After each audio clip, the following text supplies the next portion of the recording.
Salut Juju, ça va? Salut, ça va? Baruch Hashem. Ouais. Alors, Bah, on s'est coupé les cheveux, là. On s'est coupé les cheveux avant Pessah, on a réussi. On a fait. avec la tondeuse? Ouais. Dan, il m'a coupé les cheveux. Ah oui, mais c'est pas un coiffeur professionnel. Non, mais il va le devenir, en fait. Il a une C'est bien. reconversion. Il s'est bien débrouillé. Ouais, ça va. Il a la reconversion, Baruch Hashem. Ouais. C'est obligé avant le Homer, là. Ben oui. Ça va En faire trop. vérité, il faudrait que tu te recoupes encore juste avant la fête, parce que ça va Ouais. repousser. Non, là, ça va. C'est bien, Tu as ça fait va. Birkat à Levana On a fait hier soir, hier? ouais. Ouais. On a fait dehors. Tu as fait dehors? Ouais. Baruch Hashem. Ah, vous êtes sortis? Tu as un balcon à la Bah, maison? Un balcon? Tu as une mirpessette? ouais, mais on la voyait pas du balcon. Mais comme on était chez Eli, quand on est rentré de chez Eli, on a fait Shabbat chez Eli. C'est couvert son balcon? Non, il n'est pas couvert. Non, mais on a fait Shabbat chez Eli et quand on est rentré, on est passé par dehors. Et on a vu. Bonjour Abraham, ça va? Ça va Abraham? Ça va et toi, Abraham? Baruch Hashem. Tu vas bien? Dis-moi, je voulais te demander, est-ce que tu as des nouvelles de Benjamin? Benjamin qui? Parce que écoute, j'arrête pas, je l'appelle plusieurs fois, je lui écris, il répond pas. Ah, j'en ai bien sûr, et je t'avais dit qu'il était Oui, en Roumanie, je sais. hein? Il est en Roumanie. Alors maintenant, là, je l'ai appelé, je lui ai dit de faire enfin, je l'ai appelé. Je lui ai envoyé des messages pour les cours, mais bon, je le vois pas, non? Non, je le vois pas. Il me répond pas.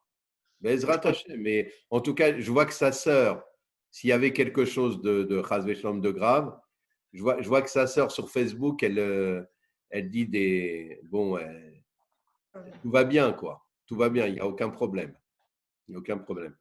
Olivier, Bon, Olivier, ah, ça va Oui, Olivier? Abraham. Tu vas bien? Ouais, et toi? Baruch Hashem. Comment ça se passe là-bas? Bah, ça va, on est là, hein. Ouais, je sais. Baruch Hashem. C'est déjà bien, tu sais, on se touche comme ça.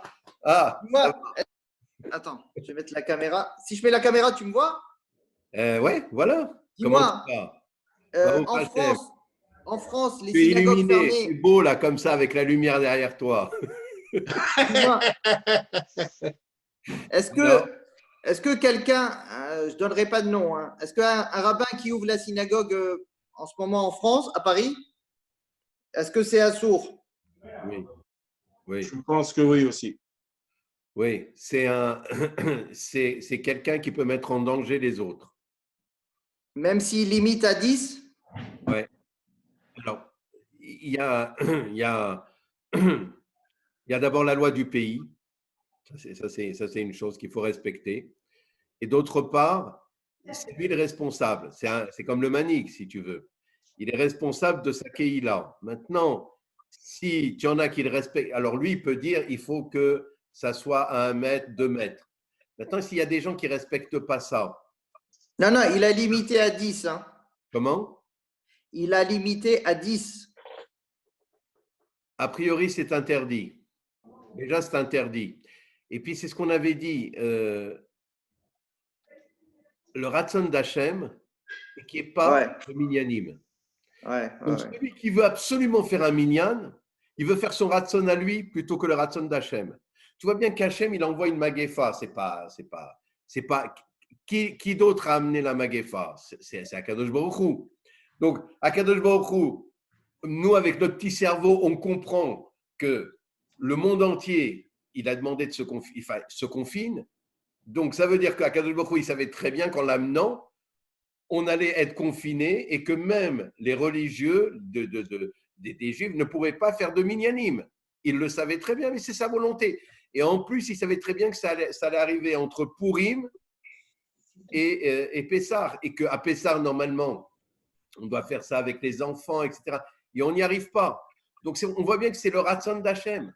Quand c'est le Ratzon d'Hachem, eh bien, on doit être modé, on doit reconnaître, modé à la Emet, on doit reconnaître que c'est le Ratzon d'Hachem et dire que c'est la mitzvah de ne pas aller en minyan. C'est ça. Je suis d'accord. C'est comme ça que sert Dieu. Tu comprends? C'est différent. Et maintenant, quand tu fais le contraire, Chas v'shalom. Mais la halakha, elle est pour Israël. C'est-à-dire? La halakha, au sens du mot halakha, elle a été donnée pour Israël. Pour tout le peuple. Pour tout le peuple. C'est-à-dire que tu vois bien que Shabbat, tout le monde doit le respecter. Mais tu vois bien qu'il y a une sakanat nefashot et même un doute d'une sakana, tu es obligé d'être ouvert. Tu dois transgresser Shabbat. Comment t'expliques qu'il y a une synagogue ouverte pas très très loin de chez moi? Moi, j'ai pas été. Hein. Non, on n'y va pas. Mais je comprends pas. Je comprends pas. Écoute, on est, comme on a dit, beaucoup de gens, en ce moment, ils cherchent les boucs émissaires. En Eretz Israël, les boucs émissaires, c'est les Haridim et les Arabes. Donc, il faut les mettre en quarantaine, c'est de leur faute, ils n'obéissent pas aux ordres, etc. Moi, j'ai peur aussi qu'en France, ou que dans les pays en Rousselarès, on montre du doigt aussi les Juifs et qu'on leur dit, et qu'on dise, c'est eux les capitalistes, c'est eux qui ont fait ça, c'est eux qui ont amené le virus, ou bien c'est eux qui ne respectent pas la loi, c'est eux qui ramènent l'inflation, etc. Il y a Chilul Hashem dedans, il y a beaucoup de Chilul Hashem. Donc, quel est l'intérêt bon, et tu vois bien que pendant une épreuve, on reconnaît les gens. On reconnaît les gens. Je suis d'accord. Tu as des pauvres personnes, tu as des pauvres vieux, tu sais bien comment ils sont fragiles. Bah oui. Même dans un minyan, mais il y a un risque pour eux. À quoi ça nous amène? Ça nous amène quoi? Peut-être qu'ils devaient vivre encore 10 ans. On est mécatser, on réduit ces années. Pourquoi faire? Maintenant, si l'État qui voit qu'on peut le faire, tu vois, on a une ouverture pour faire ça dehors, etc., on le fait. On met des masques, etc. Mais quand ça sera le moment, on le fera, il n'y a pas de problème. Ok, thank you. Bon, on va commencer. On est pour l'instant, on est combien? Alors, je ne sais pas pourquoi, il y a des micros qui ne sont pas activés. Je vais les activer. Voilà, j'active. Avis aussi, je l'active. Enfin, même quand j'active, ça ne va pas. Voilà, et là, c'est activé. Voilà. Alors, on va commencer. Vous savez qu'est-ce que c'est la révélation de Pessah? En fait, qu'est-ce que c'est une révélation d'Akadosh Baruch Hu? Quand Akadosh Baruch Hu, il se révèle, en fait, c'est une lumière qui vient et qui nous illumine. Et la première chose que ça entraîne, c'est la peur, c'est la crainte, c'est la yira. Alors, pourquoi c'est la crainte qui se révèle à ce moment-là? Parce que on prend cette maguefa, c'est très simple. Aujourd'hui, on voit quelque chose qui est extraordinaire, un petit virus qui amène la peur dans le monde entier et qui fait que toutes les économies sont en berne, tous les États sont défaillants et que l'économie est complètement en sommeil. Et là, on voit tout de suite la main de Dieu. On voit qu'il y a quelque chose qui n'est pas normal, c'est-à-dire qui n'est pas naturel. C'est-à-dire qu'il n'obéit pas aux lois de la nature, ce n'est pas naturel. On voit que la médecine est défaillante, qu'elle n'a pas de traitement, que c'est un pis-aller, qu'on a des remèdes pas seulement de grand-mère, on a des remèdes de gens, pas du Moyen-Âge, de l'Antiquité, du temps même d'Abraham ou même d'Abraham Avinu ou même avant. On connaissait de se confiner, de se mettre à l'écart quand il y a une épidémie. Bon, c'est connu par le monde entier, on n'a pas besoin d'être médecin pour comprendre ce qu'il faut faire. Donc, on voit que la première réaction, c'est la peur, c'est la crainte. Parce qu'on voit la main de Dieu et on se dit, ah, qu'est-ce qu'il est puissant, qu'est-ce qu'il est grand, il peut tout remettre en cause en 3 secondes. Et en plus, avec quelque chose a priori d'insignifiant. Et ça nous fait peur. Alors maintenant, la peur, elle peut amener à 2 choses. Soit elle s'arrête, c'est-à-dire, tu as une crainte de Dieu. Vous savez bien que la Yirat Hashem, la crainte de Dieu, c'est Reshit Chochma. C'est la première des sagesses, c'est-à-dire que c'est la base de tout. Si tu n'as pas la crainte de Dieu, tu ne peux pas avancer dans la vie, tu ne peux pas avancer. Tu es obligé tu vas pas faire la halakha parce que tu ne crains pas Dieu. Tu vas pas faire Shabbat, c'est la condition sine qua non pour servir à Kadosh Baruch Hu, pour faire des mitzvot. On ne peut pas servir Dieu sans la Yirat Hashem, sans la crainte de Dieu. Mais il y a un problème, c'est si cette crainte, elle dépasse les limites. Alors, qu'est-ce que c'est une crainte qui dépasse les limites? En fait, c'est la peur irraisonnée, c'est la peur panique.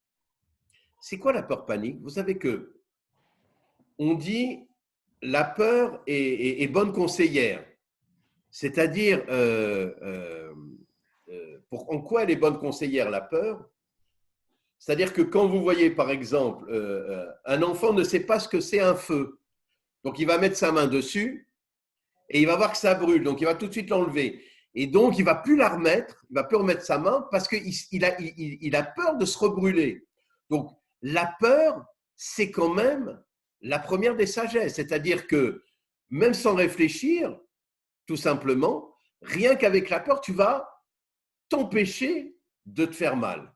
Mais la peur peut être aussi mauvaise. C'est-à-dire que quand elle devient peur panique, eh bien, elle va amener l'homme non seulement à remettre en question Akadosh Baruch Hu,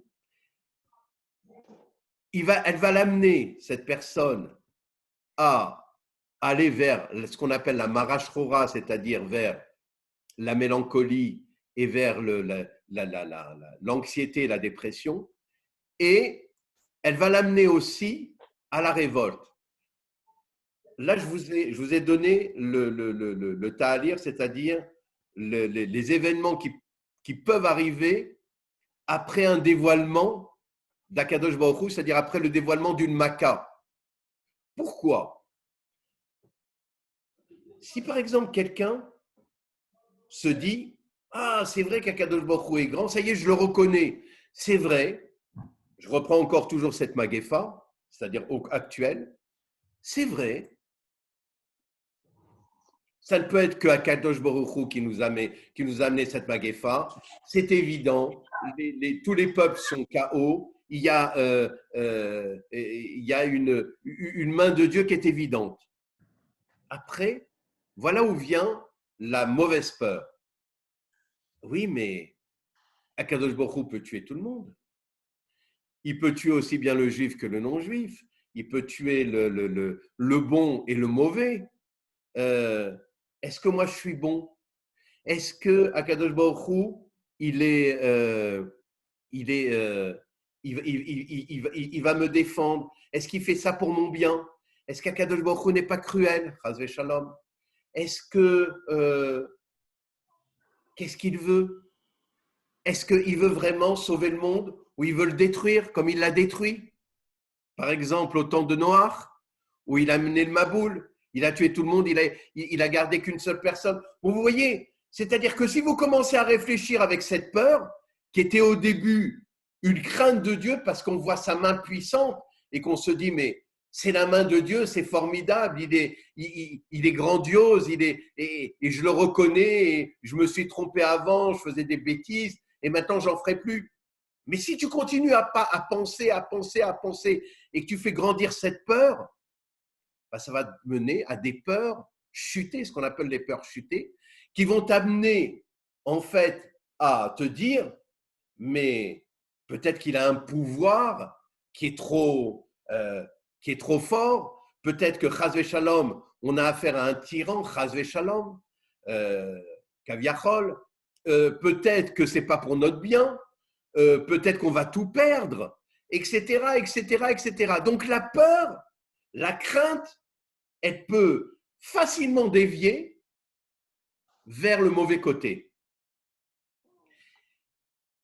Et c'est ce qui pouvait se passer à Pessah. La même chose. C'est-à-dire que, qu'est-ce qu'il y a eu? Il y a eu 10 macotes.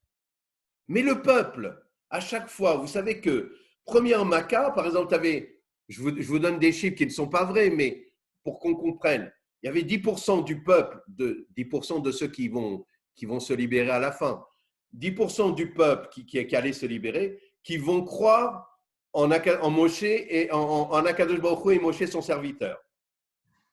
Deuxième maca, c'est 20%. Troisième, c'est 30%, etc.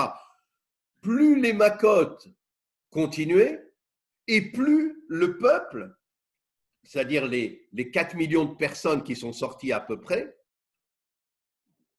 ont grandi. C'est-à-dire le peuple grandissait. Le peuple avait de plus en plus de foi. Mais qu'est-ce qui pouvait se passer? Le jour même où il fallait amener cette grande lumière pour les libérer complètement, c'est la lumière de Pessah, eh bien, ça entraîne quoi? Ça entraîne une grande crainte. On voit quelque chose d'absolument extraordinaire et qu'est-ce qui peut se passer? Mais les gens, ils n'étaient pas purs. Ils n'avaient pas un esprit complètement sain. Ils n'avaient pas des mechitsot dans leur esprit. C'est-à-dire ils n'avaient pas de limite dans leur esprit. Vous savez que le tzaddik, les tzaddikim, ils arrivent à savoir comment réfréner leur pensée. Ils ne laissent pas vagabonder leurs pensées comme cela. Ils sont maîtres de leurs pensées, donc de leurs instincts. Quelqu'un qui n'est pas maître de son instinct, de ses passions, de son corps, il n'est pas maître non plus de ses pensées. Et donc, comme il n'est pas maître de ses pensées, la crainte lors d'une révélation d'Akadosh Baruch Hu peut facilement dévier vers ses mauvaises craintes. Et à ce moment-là, si ça dévie vers les mauvaises craintes, eh bien, au lieu d'accepter la libération, qu'est-ce qui va se passer? Il va y avoir au contraire un rejet et même une révolte. Et même une révolte contre Dieu. C'est ce qui peut expliquer les 4/5 des gens qui sont restés en Égypte et qui sont morts là-bas. Il y a 1/5 qui a pu venir, qui a pu sortir. Et comme ce 1/5-là, malgré ça, il n'était pas maître de ses passions, donc il n'était pas maître de son esprit. Il ne pouvait pas limiter la crainte, c'est-à-dire il ne pouvait pas, lorsqu'il y aurait cette révélation de Dieu pour les faire sortir, il n'avait pas la possibilité de réfréner sa crainte et de l'amener vers une crainte chutée. Et donc, qu'est-ce qu'a fait Akadosh Baruch Hu? Il leur a demandé d'annuler tout Chametz. C'était la première chose qu'il leur a demandé. Il faut absolument éliminer tout Chametz et en plus, quand vous allez faire du pain, vous allez faire du pain sans lever la pâte. Alors, on avait dit la dernière fois, qu'est-ce que c'est une pâte? La pâte, c'est notre cerveau. Vous voyez, c'est blanc, c'est de la farine, d'accord? Qu'est-ce qui manque à la farine pour devenir une pâte? C'est de l'eau. Qu'est-ce que l'eau? Ben, c'est simple, l'eau, c'est la Torah. Maintenant, quand vous mettez de l'eau dans la farine, c'est-à-dire dans votre cerveau, dans notre esprit, c'est-à-dire que vous avez une révélation de Dieu, puisque l'eau, c'est de la Torah. Et qu'est-ce que c'est la Torah? C'est Dvar Hashem, c'est la parole de Dieu. Donc, c'est une révélation de Dieu. À ce moment-là, vous allez avoir la pâte qui va monter. Donc, c'est-à-dire, vous allez avoir une réaction de votre pensée, de votre cerveau. Qu'est-ce que c'est cette réaction? C'est la crainte. Je vais avoir peur de Dieu. Pourquoi? Mais peur dans le bon sens. Je vais voir sa grandeur et je vais le craindre. Je vais dire, mais c'est vrai que c'est lui, qu'il a toujours existé et moi, je ne le voyais pas. Et là, c'est évident qu'il est là. Et quand je vois sa grandeur, eh bien, je me dis, mais il faut que je le respecte. Il faut que je fasse tout ce qu'il me dit. Donc là, je vais avoir une crainte qui va être très bonne, qui va me permettre de le servir, de servir à Kadosh Baruch Hu, de reconnaître qu'il est mon maître et de pouvoir m'échapper de ma condition. Mais, comme je ne suis pas maître de mes pensées, puisque j'étais dans un pays comme l'Égypte, j'étais dans un pays de tamé, d'impureté, et que, en fait, tout mon esprit était souillé par cette impureté, je n'ai pas la possibilité de contrôler mon esprit. Et donc, qu'est-ce qu'il dit à Kadosh Baruch Hu? Il leur dit, à tous ces gens qui ne peuvent pas contrôler leur esprit, il faut absolument que dès que vous mettez de l'eau dans la pâte, eh bien, à ce moment-là, vous l'enfournez. C'est-à-dire, vous l'empêchez de pousser cette pâte. C'est-à-dire, il nous a interdit, lors de notre libération, de penser. C'est-à-dire, il nous a empêchés d'arriver à des mauvaises pensées, à une mauvaise crainte. Que cette crainte, elle nous amène à rejeter Akadosh Baruch Hu, Chas v'Shalom, et à se révolter contre lui. C'est ça qu'elle nous a amené. C'est-à-dire, dès que je vais me révéler à vous, je vais vous envoyer cette lumière absolument extraordinaire, ne réfléchissez pas. Sortez et allez-y, avancez, allez avec Moshe Rabbeinu et sortez et ne vous posez pas de questions. Est-ce que le voyage sera long?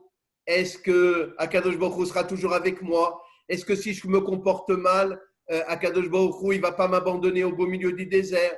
Est-ce que pendant la route, est-ce qu'il ne va pas m'arriver un problème? Est-ce que, etc. Vous voyez toutes ces spéculations que l'on peut avoir quand on ne fait pas taire sa pensée. Et donc, cette obligation que nous a donnée Akadosh Baruch Hu de tout de suite enfourner la pâte avant en mettant de l'eau. Dès qu'on met de l'eau, on l'enfourne ou bien on la travaille pour ne pas qu'elle pousse, tout de suite il faut l'enfourner. En fait, il nous demandait de ne pas réfléchir. Alors vous allez me poser la question, vous allez me dire, mais qu'est-ce que c'est Pessah? C'est la bouche qui parle. C'est P, la bouche, Sar qui raconte. Mais en vérité, on doit parler à Pessah. Alors que là, je suis en train de vous dire, il ne faut plus penser, donc il faut s'arrêter. Il faut s'arrêter de penser. C'est-à-dire que quand on a une ouverture pour partir, quand on a une ouverture pour se libérer, il faut tout de suite foncer et il ne faut pas réfléchir. Et pourtant, Pessah, qu'est-ce que c'est? Réunion de famille, normalement, où tout le monde pose des questions et où normalement on devrait répondre, on devrait passer du temps, on devrait faire des on devrait être comme quand on étudie la Gemara, on devrait se poser 100 000 questions, etc., et sans arrêt.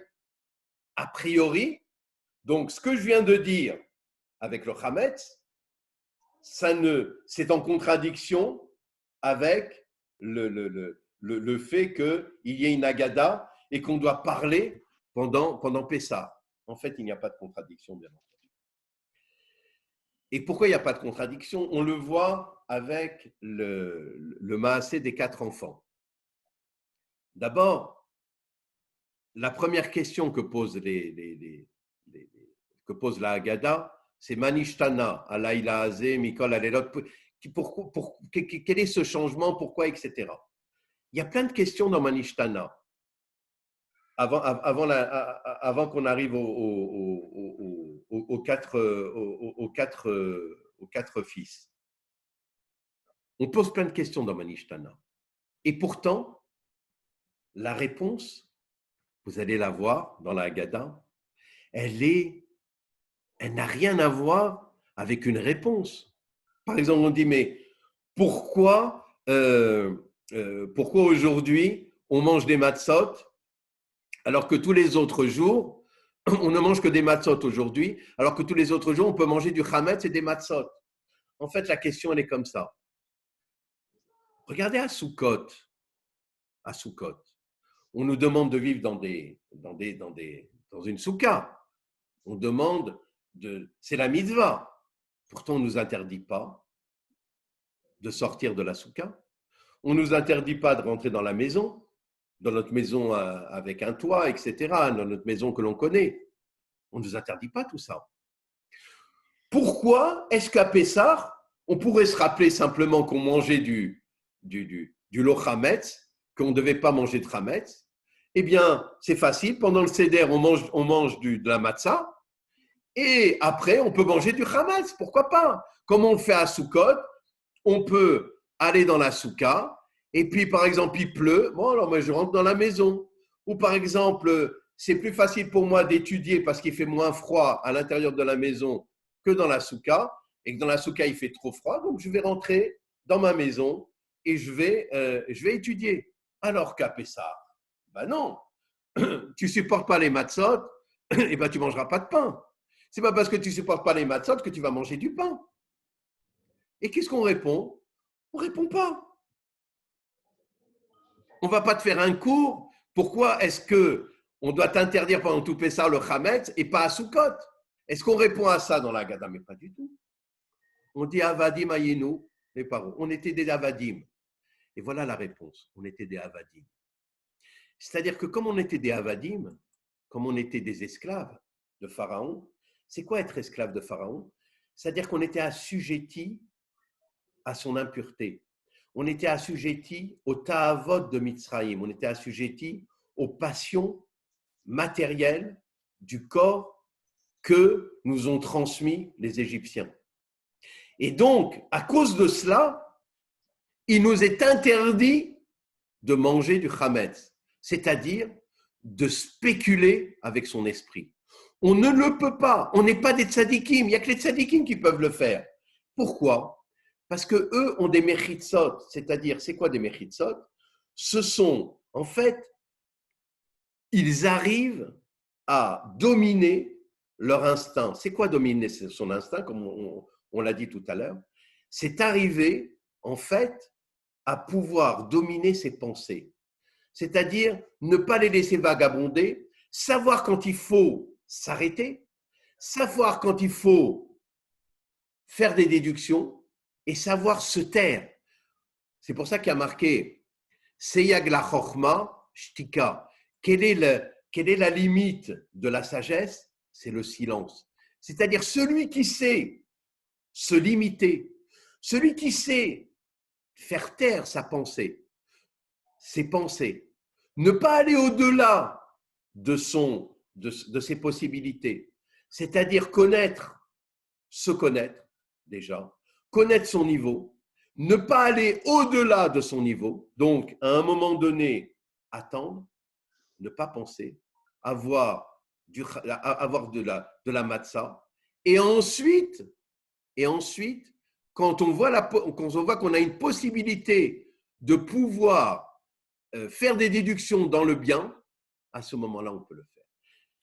Donc, vous voyez bien que grâce à cela, la hiéra, la crainte que l'on a eue d'une telle révélation de Dieu, elle n'a pas été mauvaise pour le peuple puisque ça leur a permis de sortir et elle n'a pas été vers la crainte chutée, vers la peur de Dieu, vers la peur du honnête, de la punition, vers les spéculations, est-ce que le trajet va être dur, etc., etc. Vous comprenez? Donc, pourquoi est-ce qu'on parle encore, on reprend toujours la même question, mais pourquoi il faut parler? En vérité, la vraie réponse, on l'a avec le chacham. Des quatre enfants, vous avez donc celui qui est le chacham, le sage, vous avez le rachat, celui qui renie, vous avez celui qui ne s'est pas posé de questions, et vous avez chez le Eno le Yodéa Lishol, et vous avez celui qui est tam, qui est naïf. Alors, on peut le traduire par naïf ou pur. Tam aussi, c'est pur. En fait, qu'est-ce que c'est un homme? Un homme, c'est les quatre enfants. Il est des fois chacham, il est des fois tam, il est des fois rachat, et il est des fois Eno le Yodéa Lishol. Des fois, vous abordez un sujet,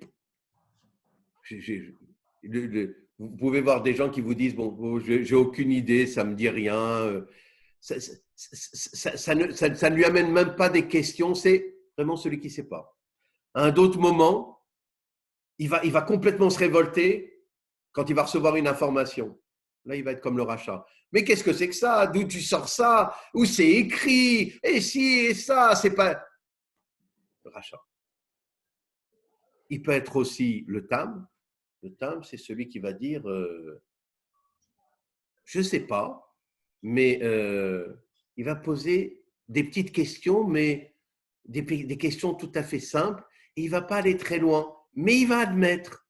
Il va dire c'est très intéressant ce que vous dites, c'est très intéressant. Je n'ai pas encore la capacité de le comprendre. Peut-être qu'un jour je le comprendrai, mais en tout cas c'est intéressant, je sais que c'est vrai et c'est bien. Et puis vous avez le chacham. Alors le chacham, il veut tout savoir, lui, le chacham. Il dit Ma et doute, qu'est-ce que c'est ces témoignages que nous a donné Akadosh Baruch Hu? Qu'est-ce que ça veut dire? Il veut tout comprendre. C'est le lamdan. C'est celui qui veut toujours être dans la yeshiva 24 heures sur 24, celui qui dit 24 heures sur 24, Torah Keneged Kulam, tu vois, c'est Torah est au-dessus de tout, etc. Et que même quand il y a Pikuach Nefesh, il s'oublie et il est capable de se laisser aller et Chaz Shalom, à cause de cela, il peut entraîner des dégâts. Mais enfin bon, peu importe. Le chacham, c'est celui qui veut toujours savoir. Et il pose la question à qui? Au chachamim. Il dit, mais qu'est-ce que c'est ces lois de Pessah? Lui, il veut comprendre pourquoi c'est interdit le chametz complètement. Bémachéou. Il veut comprendre pourquoi on ne peut pas faire comme à Soukot, un peu de souka et peut-être un petit peu à la maison. Pourquoi est-ce qu'on ne pourrait pas manger un peu de pain, etc. Lui, quand il pose des questions, il veut connaître exactement la réponse à Alboria, c'est-à-dire jusqu'à la finalité de la réponse. Il veut la finalité de la réponse. Et qu'est-ce qu'on lui répond? On lui répond En maftirin Pessah. On ne termine Pessah on termine Pessah avec Afikoman, avec la Fikoman. Alors, qu'est-ce que c'est que cette réponse? On donne une réponse, on dit, on termine Pessah avec la Fikoman. On voit bien qu'à la fin de la Haggadah, qu'est-ce qu'on fait? Avant de faire le Hallel, le grand Hallel, qu'est-ce qu'on fait? On mange la Fikoman. Qu'est-ce que c'est la Fikoman? C'est afik, on peut le diviser en afik et man. Donc afik, c'est celui qui produit. Et man, c'est la manne. C'est la manne que l'on a reçue du ciel. Et quand ils ont reçu la manne du ciel, qu'est-ce qu'ils ont dit? Pourquoi ils l'ont appelé manne? Parce qu'ils ont dit, mais qu'est-ce que c'est? Mazé, qu'est-ce que c'est? Donc, man où? Qu'est-ce que c'est cette chose-là? Ils ont posé la question. Mais ils n'ont eu aucune réponse. On voit que c'est une nourriture du ciel. Donc, qu'est-ce qu'on lui répond? On lui dit, on dit au Chacham, tu ne peux pas maintenant tout comprendre. Il faut que tu sois, pour être un vrai Chacham, il faut que tu comprennes qu'il faut que tu te mettes des gvulot, c'est-à-dire des limites dans ton esprit. Le jour où tu sauras dominer tes pensées, le jour où tu domineras donc tes instincts, le jour où tu te purifieras complètement et donc que tu auras une maîtrise totale de toi-même, à ce moment-là, tu comprendras ce que c'est le silence. Tu comprendras quand est-ce qu'il faut comprendre des choses et quand est-ce qu'il faut ne pas les comprendre, s'arrêter pour ne pas aller au-dessus de sa limite. Et quand tu comprendras ça, à ce moment-là, tu pourras réellement avancer. C'est ce qu'ils lui ont dit. Ils lui ont dit, on termine par la manne. C'est-à-dire, c'est quoi la manne? La manne, c'est la nourriture qui nous vient de Dieu. C'est la révélation qu'Akadosh Baruch Hu, c'est lui qui en fait domine le monde. C'est lui qui est Mefarsem Otanu, c'est lui qui nous donne notre Parnassa. Et en vérité, il le donne de façon tellement nistar, tellement cachée, qu'en fait, pour le voir, c'est tout un travail. Et pour le comprendre, il faut un travail intérieur de son corps, le nettoyer complètement. Si tu ne nettoies pas ton corps, tu ne peux pas avoir un esprit qui peut comprendre. Donc, la première chose à faire pour quelqu'un qui veut se libérer et qui, Bevadaï, bien entendu, il n'a pas le corps pur, eh bien, c'est d'arriver à se taire. C'est-à-dire, même s'il voit des miracles, il doit arriver à un moment donné à ne pas aller plus loin. Et ça, c'est la grande tova, c'est le grand bienfait qu'a donné à Kadosh Baruch Hu au Bnei Israël, c'est de leur dire, je veux que dès que vous fabriquez le pain, vous fabriquez la pâte, que vous mettez de l'eau dans la pâte, à ce moment-là, vous devez l'enfourner. Vous savez ce que vous pouvez en déduire de cela? Les gens, quand ils vous disent, mais l'essentiel, c'est d'étudier la Torah. C'est comme ça qu'on fait tchouva.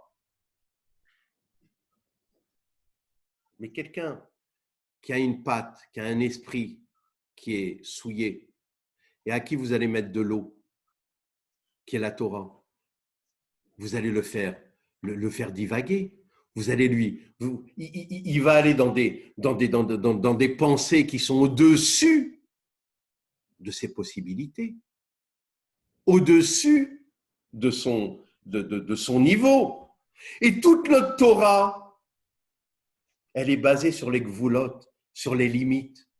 Vous savez très bien que avant de donner la Torah, reprenez Yitro, reprenez la parashat Yitro. À chaque fois, 3 fois, Akadosh Baruch Hu, il dit, attention, il ne faut pas que le peuple il dépasse sa limite. Pen Yersu, de peur qu'ils fassent une brèche. Et s'ils dépassent leur limite pour voir, parce que je vais me révéler à eux, et à ce moment-là, s'ils dépassent leur limite, ils vont mourir. Ils vont vouloir encore plus voir. Et s'ils veulent encore plus voir, eh bien, ils vont mourir. Parce qu'ils n'ont pas les capacités de voir plus. Alors toi, tu dois leur dire, voilà quelle est leur limite. Maintenant, les Ékénim, ils ont aussi une limite. Maintenant, les Kohanim, ils ont une limite. Et Aaron, lui-même, à Kohen, il a aussi une limite. Mais toi, tu peux monter encore plus haut. Toi, mon cher Rabbeinu. Mais chacun a une limite. C'est ça le but, c'est pas de dire, mais allez-y, mettez de l'eau dans la pâte et allez-y, faites du chametz tout le temps. C'est pas possible. On peut pas faire du chametz tout le temps. C'est impossible. À un moment donné, quand la personne, elle vient de faire tchouva, elle doit connaître son niveau. Akadosh Baruch Hu, il veut l'aider. Il veut lui montrer des choses. Il veut l'éclairer. Alors aujourd'hui, qu'est-ce qui se passe? On a une révélation. On a un Pessah. On a eu un Purim. Hein, ça a commencé à Purim. Baruch Hashem. Voyez bien que les gens doivent savoir que à Purim, Esther Amalka, la reine Esther, elle a demandé aux Bnei Israël de jeûner à Pessah, de ne pas faire le Seder. Ils ne devaient pas faire le Seder à Pessah. Alors ils auraient pu dire, mais non, on a une halakha, il faut faire le Seder à Pessah, les Arba Kosot, la Haggadah, les Matzot, les 3 Matzot, etc., le Karpas, etc. Comment c'est possible? C'était le Ratzon d'Hachem. Ratzon d'Hachem, c'est qu'il y ait eu Haman, qu'il y ait eu cette peur de la destruction, et qu'ensuite, Esther, qui représente cette Torah cachée, eh bien, leur dise, maintenant voilà ce qu'il faut faire, voilà quelle est la volonté de Dieu, c'est que vous jeûniez à Pessah. Ils ont tous jeûné à Pessah. Aujourd'hui, on ne doit pas se plaindre, même si on fait Pessah sans nos enfants, bon, pour ceux qui, ou même ceux qui sont seuls, c'est la volonté de Dieu. C'est la volonté de Dieu. Il faut l'accepter. Et il faut être saméar de ça. C'est la volonté de Dieu. Et il faut l'accepter, il ne faut pas être méharer, c'est-à-dire se dire, mais comment ça se fait? Dieu, pourquoi? Il veut pas notre bien, il est contre nous, il ne veut pas qu'on soit saméar, il ne veut pas que, etc., etc. C'est la volonté de Dieu, fais-la, fais-la. C'est comme ça qu'il veut que tu le serves. Sois gentil. C'est comme ça qu'il veut que tu le serves, alors serre-le comme ça. Ne reste pas buté dans ta façon d'être. C'est ça le or d'aujourd'hui. Le or d'aujourd'hui, c'est que on voit la main de Dieu. Il ne faut pas être méharer. Il faut se dire, mais ça, c'est la main de Dieu. Il veut qu'on le serve comme ça. Il est content qu'on le serve comme ça. Et bien moi, je serais content de le servir comme ça. Et il faut être content de le servir. Même de toutes les façons, il faut être content de le servir. Mais Baruch Hashem, qu'on puisse faire la Haggadah. Baruch Hashem, si on a un enfant qui est pas encore marié, qui est avec nous. Baruch Hashem. Tout cela est pour le bien et tout cela, ça doit nous amener une simcha tsuma. C'est sa volonté. C'est sa volonté. Et si ça doit durer, c'est aussi sa volonté. Et si on n'a plus de confinement, c'est sa volonté. Et on doit toujours être Bessimcha. Et si on doit le resservir Béminyan, on le resservira avec Binyan. Mais aujourd'hui, s'il ne veut pas de Minyan, eh bien c'est sa volonté, il ne faut pas de Minyan. Et il faut être heureux de prier Beyachid. Et Baruch Hashem. Et ne pas essayer de se mettre en danger. Pourquoi faire? Pour aller contre la volonté de Dieu, pour montrer que moi je suis un grand, je suis un fort. Là, c'est dépasser son voule, c'est dépasser sa limite. Et en plus, c'est comme être une bombe vivante. C'est-à-dire, tu peux faire du mal aux autres. Tu peux contaminer les autres. Qu'est-ce que tu en sais si tu l'as ou tu ne l'as pas? Savoir donc se limiter, c'est très important. Savoir que aussi la Torah qui est l'eau, il faut l'apprendre avec modération, métinout. Et c'est de là que vous comprenez la grandeur de Rabbeinu, la grandeur de toutes ces etzot, la simcha, l'idbodedut. Ça, je le répète. Rabbi Israël, il a dit, mais quand quelqu'un lui pose la question, il dit, mais quand est-ce que le Mashiach viendra? Mais c'est simple. Quand on lira des Télim, le Likutei Tfilot, quand on aura de la Emouna, quand on aura du Bitachon. Parce que les gens qui vont accepter cela, qui vont avoir de la Emouna et qui vont se taire, qui vont faire vraiment leur pessar, c'est-à-dire qui vont limiter leur cerveau et qui vont se dire, ça y est, je sais maintenant, j'ai reçu un avertissement de Dieu, maintenant il faut que je monte en Eretz Israël. Tu comprends? Là, c'est quelqu'un qui fera taire son pachas, sa crainte. Il aura une crainte qui sera bonne et qui va l'amener à quelque chose de bien et il va faire la volonté de Dieu. Il va sortir de Mitzrayim, réellement, il va sortir de France, il va sortir des États-Unis, Il va sortir d'Angleterre et il va aller en Eretz Israël. Il va sortir de la Galoute. Maintenant, quelqu'un qui se pose des questions. Ah oui, mais on essaye de nous faire peur. Extraordinaire. Voilà, tu comprends, c'est peut-être pas le temps, c'est peut-être pas le moment, c'est pas aujourd'hui. Et puis, attends, tout va s'arranger. Hein, on va attendre. Et puis, les rofim, les médecins, ils vont trouver un remède. Et puis, tout ça sera vite oublié. Ah, cela. Et puis, Akadosh Baruch Hu, peut-être que c'est dangereux de vivre avec lui.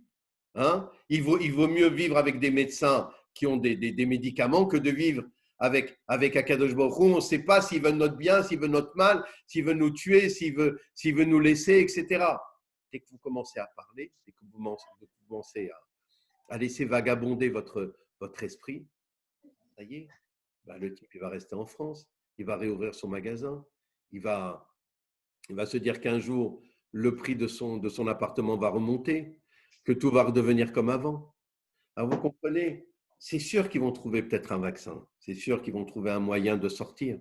De la même façon qu'après la première Maca, quand Moshe Rabbeinu, il a amené la première Maca du Dam, eh bien c'est simple, les Khartoumim, ils ont mis un peu de temps, mais ils sont arrivés à faire le Dam aussi.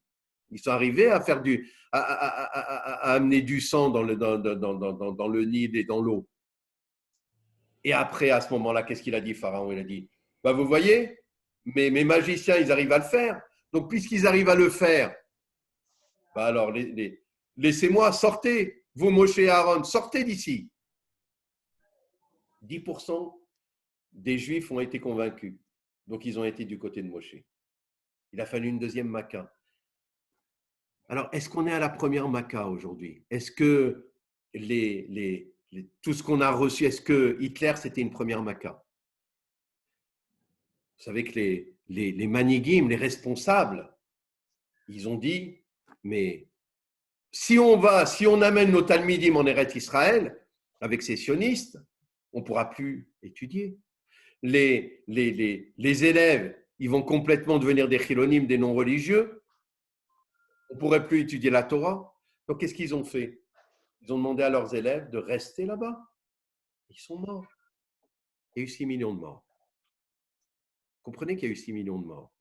C'est-à-dire qu'une mauvaise décision a amené 6 millions de morts.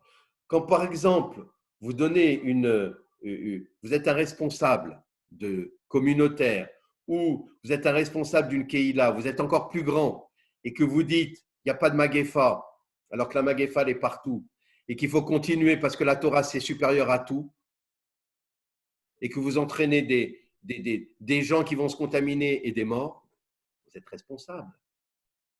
Vous êtes responsable. Vous retardez. Vous retardez. C'est pareil, on ne sait pas si…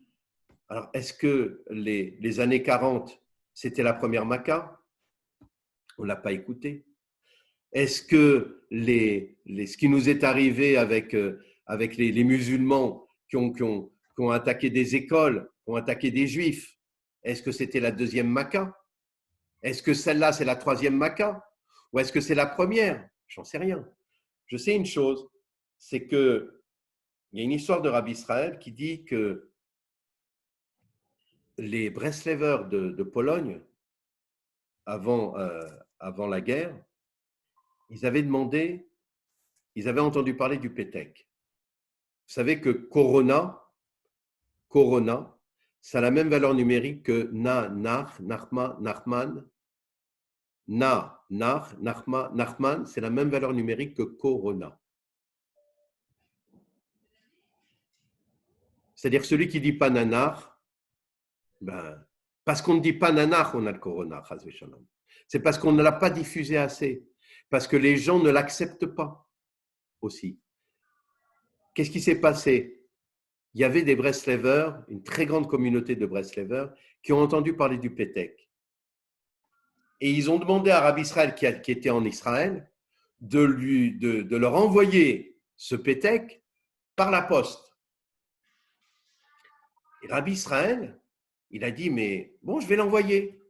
Et il a dit, c'est quand même fou parce que il n'y avait pas de siloumim, il n'y avait pas de photocopie, on ne faisait pas de photos en ce temps-là. Tu comprends, c'était le seul Pétek où il a dit aujourd'hui, Aujourd'hui, on fait des millions de photos du Pétec. Tout le monde peut voir le Pétec. Mais en ce temps-là, si le Pétec disparaissait, ben, personne ne pouvait le voir. C'était fini. Il a quand même envoyé. Et il a reçu, il a dit, c'est un miracle, il a reçu, Bechazara, il a reçu de nouveau le Pétec. Et là, qu'est-ce qu'il voit? Il voit comme réponse, est-ce qu'on est digne de notre temps d'avoir un tel miracle, d'avoir une telle lumière? Voilà, c'était la réponse. Donc, il n'a pas été accepté. Qu'est-ce que ça veut dire? Est-ce qu'on est digne de recevoir une telle lumière? Mais bien entendu que les Bnei Israël, quand ils étaient en Égypte, ils n'étaient pas dignes d'être libérés. Il est évident que personne n'est digne vis-à-vis d'Akadosh Baruch Hu de revenir en Eretz Israël. Personne n'est digne d'accepter, personne n'est digne d'accepter la Torah, de l'étudier, de lire des Télim, même de mettre des tefilines. Les tefilines, c'est la couronne du roi. Rabbi Nathan lui dit, mais comment on est fou pour mettre la couronne du roi alors qu'on est des impurs? Mais bien sûr, Akadosh Baruch Hu, il nous aime. Et son amour, il est tellement au-dessus de tout, qu'il faut aussi croire qu'il nous libérera même à notre niveau et qu'il fera tout pour que l'on s'en sorte, pour qu'on arrive, même à notre niveau, à voir des choses absolument merveilleuses. Et il nous donnera les moyens, même avec notre impureté, même avec notre bas niveau, même avec notre insignifiance, à quand même se libérer et avoir une force tellement grande qu'elle pourrait remuer des montagnes. C'est ça, la Emouna. La Emouna, elle est tellement forte chez quelqu'un, même s'il est impur, même s'il sait que c'est la vérité, il peut faire des choses absolument extraordinaires. Mais toujours avec des gvoulottes, avec des limites. C'est ça, Pessah. Et c'est-à-dire qu'aujourd'hui, si le peuple d'Israël, il accepte que c'est la main de Dieu, que cette main de Dieu veut dire, venez en Eretz Israël, ça y est, allez, c'est Kibbutz Galouyot, allez, c'est le rassemblement des égarés. Arrêtez de continuer.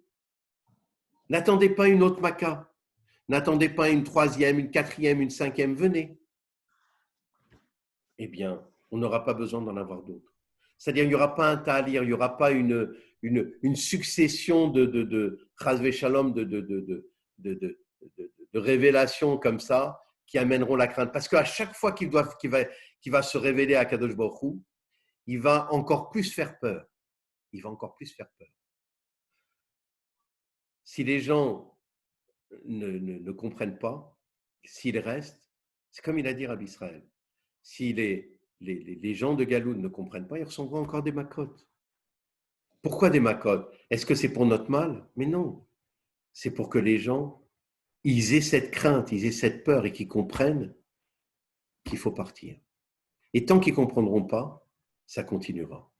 Parce qu'il veut qu'il y ait quand même un libre arbitre. Il veut quand même que ces personnes, ces juifs, ils le fassent avec leur libre arbitre, c'est-à-dire avec leur volonté, en ayant pesé le pour et le contre, et que tout d'un coup ils se disent oui, je viens. C'est ça qu'il veut. Il pourrait bien entendu, Akadosh Baruch Hu, nous prendre, tac, allez, je vous mets tout de suite en Eretz Israël.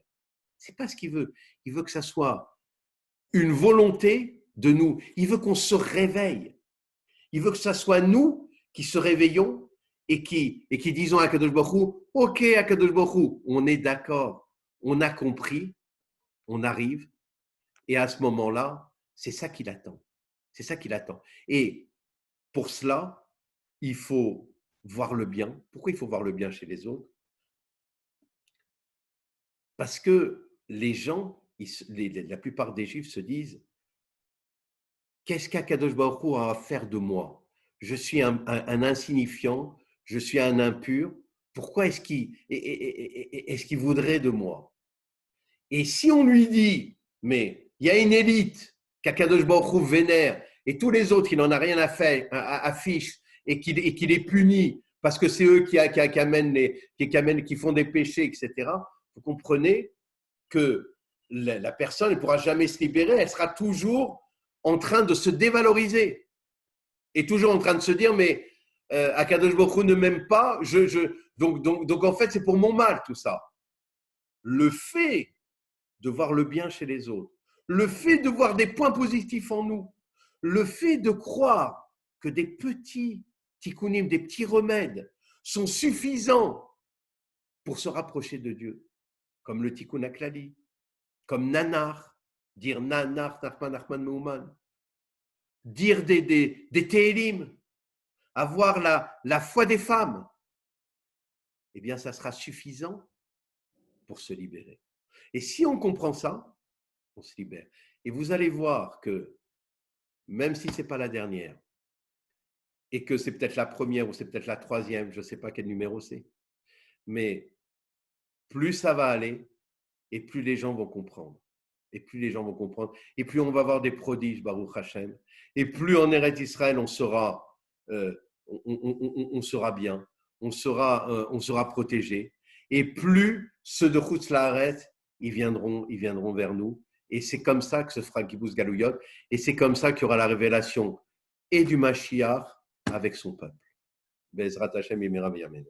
Alors, qui veut poser des questions? Ceux qui veulent poser des questions, avec plaisir. Qui veut poser des questions? Pose des questions. Il y a des questions? Personne? Des questions. Tu vois? Personne? Alors, écoutez, est-ce qu'il n'y a pas de questions? Eh bien, je vous dis, donc, Pessar Sameach, il y a une question? Oui? Oui, attends, c'est mon bon-fils. Bonjour, shalom aleichem. Allez-y, posez une question. Vous avez dit que Asseyez-vous. Asseyez-vous. Voilà. Une question. Vous avez dit que c'était. Vous avez dit que c'était. Vous avez dit, Rav, que c'était une maca pour que tous les Juifs partent en Israël. Oui. Un signe d'Akadosh Baruch Hu pour que tous les Juifs partent en Israël. Oui. Et on voit que c'est évident que tous les Juifs qu'on va tous aller en Eretz Israël, parce que c'est la dernière Maca avant la Géoula. Je ne sais pas si c'est la dernière Maca. Je ne sais pas si c'est la dernière Maca. On le voit bien quand même. Qu'est-ce que vous en pensez? Moi, je ne pense pas que ça soit la dernière Maca. C'est vrai? Vous pensez pas que c'est la dernière Maca? C'est pas la dernière Maca. Je pense que c'est une des Macas, une des Macotes. Mais ce n'est pas la dernière Maca. On n'en est pas la dernière. On n'en est pas la dernière. Après les 6 millions de morts, oui. Les gens ne sont pas tous retournés en Eretz Israël. Après, après tout ce qu'ils ont fait, là, les musulmans contre nous, en France, les Juifs ne sont pas tous montés en Eretz. Il y a eu une alia très grande. Aujourd'hui aussi, il y a une alia. Parce que tout le but, c'est qu'en fait, on vienne avec notre ratson, c'est-à-dire par notre volonté, qu'on ne soit pas obligé de monter. C'est-à-dire qu'on comprenne de soi-même qu'il faut monter. Si c'est la dernière Maca, c'est qu'on n'a plus de libre arbitre. Et si on n'a plus de libre arbitre, il n'y a pas de Mashiach. Le Mashiach, il ne peut pas venir comme ça.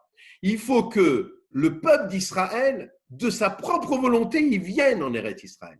Or, si c'est la dernière Maca, ça voudrait dire qu'en fait, on est obligé, les Juifs vont être obligés de venir.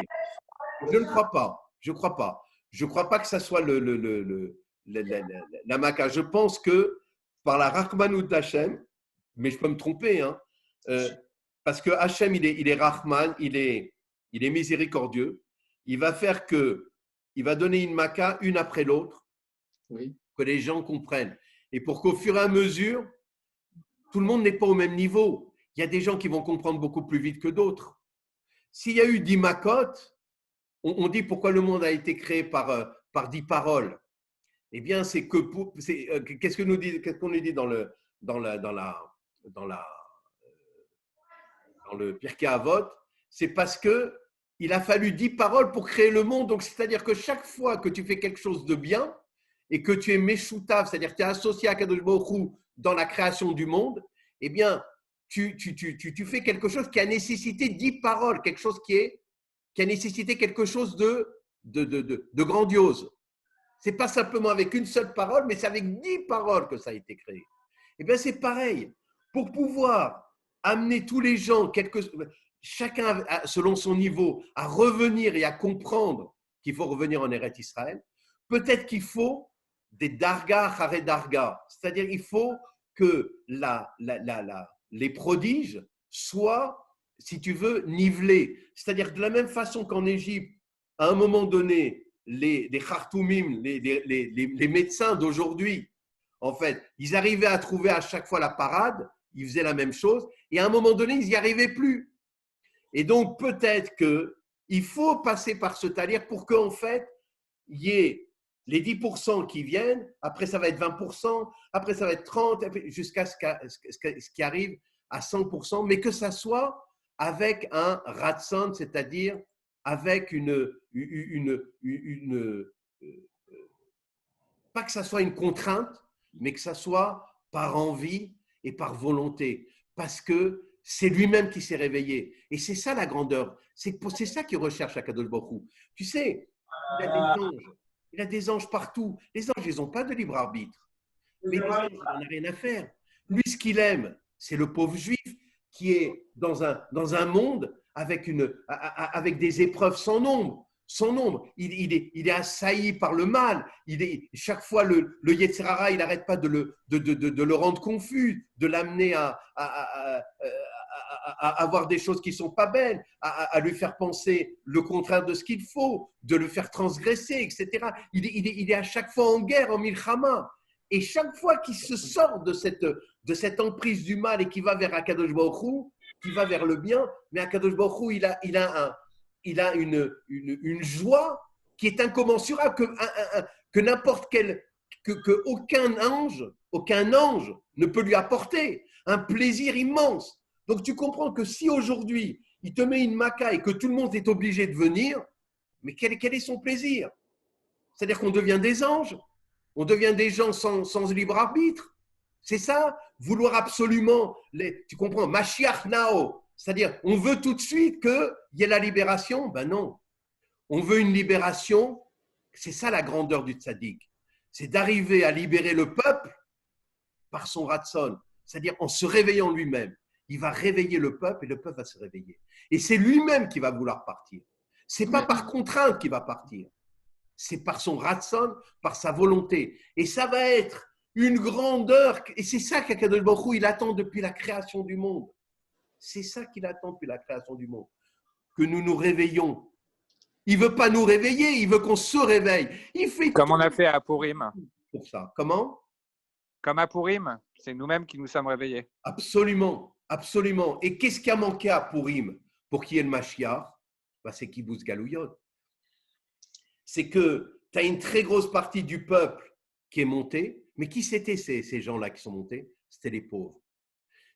Vous verrez, regardez bien l'histoire, tous les pauvres qui n'avaient pas de richesse à Bavel, en Babylonie, qui n'avaient pas comment dire, qui n'avaient pas un standing ou qui n'étaient pas dans la même chala, qui n'étaient pas dans les comment dire, dans le pouvoir, qui n'avaient pas de pouvoir, tous ces gens-là sont revenus vers Yerushalayim. Ils sont revenus vers Israël. Tous les pauvres sont revenus, mais les autres, ils sont restés. Et donc, il ne pouvait pas y avoir de Mashiach. Pourquoi? Bien qu'ils ont tous kiblou, c'est-à-dire ils ont reçu la Torah, mais beratson. Pas, Akadosh Baruch Hu ne lui aura pas pris la montagne comme il a fait au Har Sinaï, il aurait dit, vous la prenez ou sinon je vous tue à la Makom. Non, ils ont accepté d'eux-mêmes, mais ils ne sont pas revenus en Eretz Israël tous. C'est ça qui manquait. Bien sûr qu'on a reconstruit le Beth Amikdash, mais il n'y a pas eu que Kibbutz Galouyot complet. Il y avait toujours Bavel. Et vous savez que Bavel, qu'est-ce que c'était? C'était le Talmud Bavli. Vous savez, c'est les Horot, c'est la grandeur, mais ce n'est pas Israël. Ce n'est pas la grandeur d'Eretz Israël. C'est comme les Meraglim, les Avdil.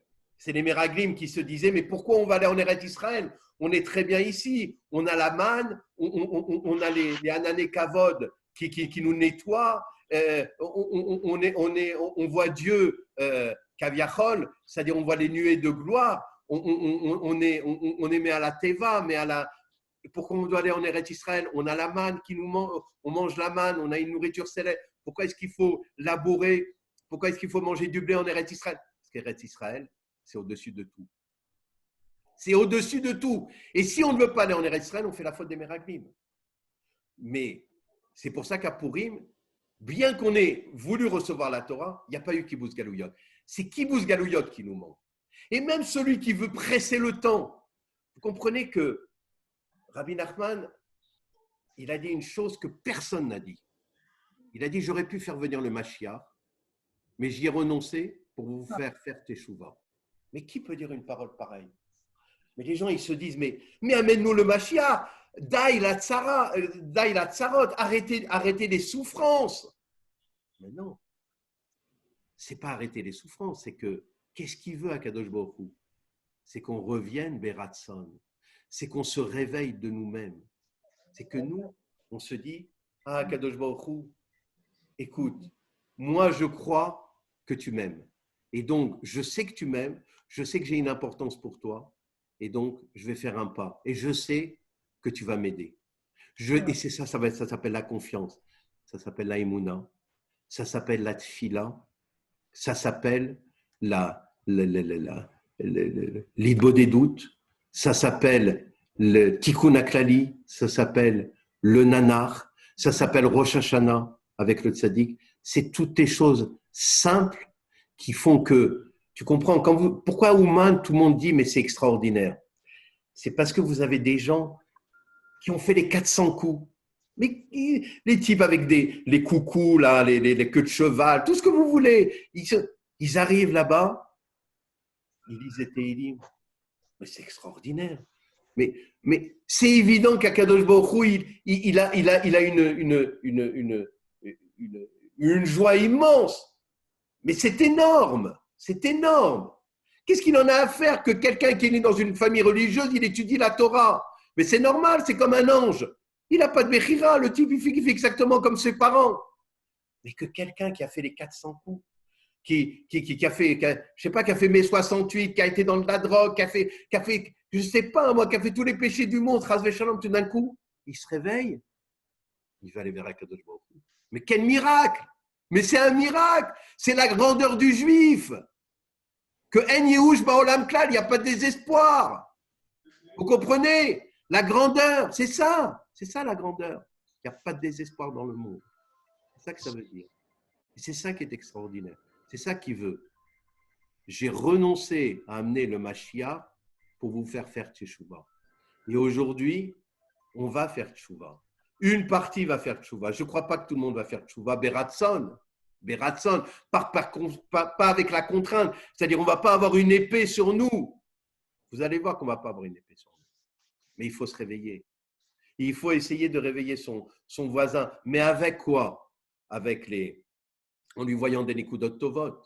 Pas en lui faisant une leçon de morale, en lui disant, mais attends, tu vas mourir si tu restes ici, etc. Pas sans leçon de morale, avec amour, en parlant à ton frère, en lui voyant le bien, en lui passant les messages que les tzadikim amitim ils te donnent.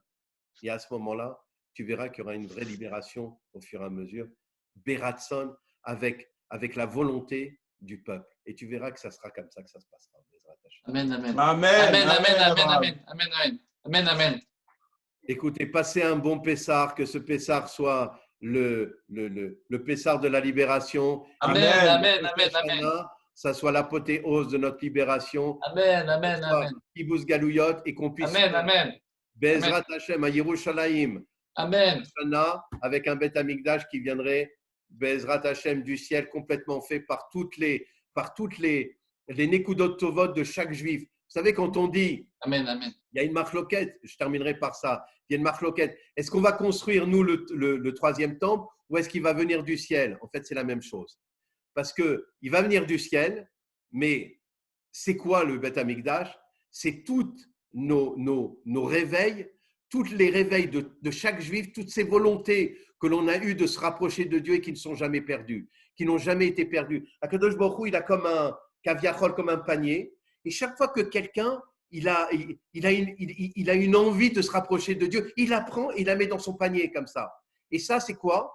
C'est une pierre du Beth Amikdash.